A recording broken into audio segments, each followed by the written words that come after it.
ইতিহাস পড়বে 11 বোধহয় এভাবে বলা যেতেই পারে। তার কারণ সিলেবাসে এবার মোহনবাগানের 1911 সালের আইএফএ শিল্ড জয়ের ইতিহাস পড়ানো হবে। অর্থাৎ শুধুমাত্র মোহনবাগান কেন, মোহনবাগান, ইস্ট বেঙ্গল, মোহামেডান, এই 3 ক্লাবের যে অবদান বাংলার কৃষ্টি, বাংলার সংস্কৃতিতে, বাংলার ঐতিহ্যে, তা পড়ানো হবে এবার ক্লাস 11-এ। সোমরাজ প্রতিনিধি আমার সঙ্গে রয়েছেন। সোমরাজ, কি থাকছে সিলেবাসে? দেখো, উচ্চ মাধ্যমিক অর্থাৎ একাদশ শ্রেণীর সিলেবাসে মূলত মোহনবাগান, ইস্ট বেঙ্গল, মোহামেডান ক্লাবের ইতিহাসকে তুলে ধরা হয়েছে এবং সেখানে মোহনবাগানের আইএফএ শিল্ড জয়ের ইতিহাসকেও উল্লেখ করা হয়েছে। শুধু তাই নয়, সেই সময়ে যে 11 জন খেলোয়াড় ছিলেন তাদের নাম সহ বিস্তারিত তুলে ধরা হলো পাঠ্য বইতে।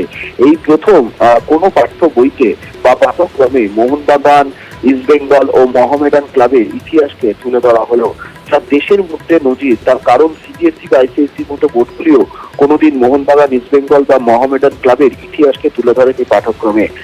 উচ্চ মাধ্যমিক শিক্ষা সংসদের সভাপতি চিরঞ্জীব ভট্টাচার্য জানিয়েছেন যে মূলত ছাত্রছাত্রীদের এই 3 ক্লাবের ইতিহাস সম্পর্কে জানানোর জন্যই মূলত সিদ্ধান্ত নেওয়া হয়েছে এবং পাশাপাশি মোহনবাগানের পাশাপাশি ইস্ট বেঙ্গলেরও বিভিন্ন ক্ষেত্রে খেলোয়াড়দের অবদান থেকে শুরু করে ইস্ট বেঙ্গল ক্লাবের বিভিন্ন ক্ষেত্রে খেতাব জয়, মোহামেডান ক্লাবেরও বিভিন্ন ক্ষেত্রে খেতাব জয়, বিভিন্ন ইতিহাসকে তুলে ধরা হয়েছে এবং স্বাধীনতা সংগ্রামে এই 3 ক্লাবের কি অবদান ছিল তাও তুলে ধরা হয়েছে এবং এই 3টি ক্লাবের জন্য মোট 15 পাতা করে আলাদা করে রাখা হয়েছে পাঠ্য বইতে, যা কার্যত নজির বলেই মনে করছেন শিক্ষাবিদদের একাংশ।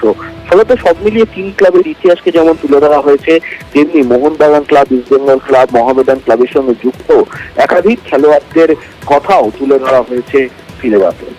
ধন্যবাদ।